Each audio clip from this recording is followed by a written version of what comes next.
ஷே பார்வதி அம்மா பேசுகிற தாய் இந்தியா நாடு நீதிமன்ற கோர்ட்டில் நான் வீடு கட்ட போகிறோம் எழுதி கொடுத்துருக்கியாடா? நீதிமன்றம் என்னன்னு தெரியுமா? இடத்து பூமிக்கு உள்ள கணக்கு எல்லாமே விளையும் பூமி, சிவன் கோயில், ஆலயம், புரியுதா? மலைகள், இத்தனை மலைகள். நான் 2ஆம் நம்பர் திருச்சி எழுதி கொடுக்கல அப்படின்ட்டார். நீயா எழுதி நாசம் பண்ணி வச்சிருக்க அரசியல்வாதி. வீடு கட்டுறவன் உள்ள நீதிமன்ற கோர்ட்டில் பதிஞ்சு கொடுத்துருக்கியாரா?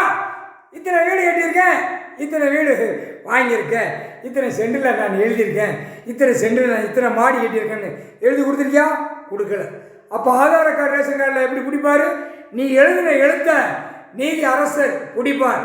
நீதிபதி ஜட்ஜி கணக்கு எழுதிட்டார். முப்படை இராணுவம் வானரப்படை உள்ளே இறங்கி வரையில் பிடிச்சி ரிவிட் அடிப்பான். முக்கால் சத்தியம். சிறு தப்பு இருந்தாலும் உள்ளே கொண்டு போயிடுவான். இருக்கிற ஆடை இடம் உனக்கு பூமியில் விவசாயம், நான் மற்றதை கொடுக்கல அப்படின்ட்டாரு. 2ஆம் நம்பர்னா உள்ளே போயிடுவான். 10 வீடு 20 வீடுனா குடும்பமே உள்ளே போட்டுருவார். ஐயா எழுதிட்டார். நீ எழுதி வச்ச எழுத்த நீதி அரசர் பிடிக்கார். நீதிபதி ஜட்ஜி கணக்கு எழுதிட்டார். முக்கால் சத்தியம்.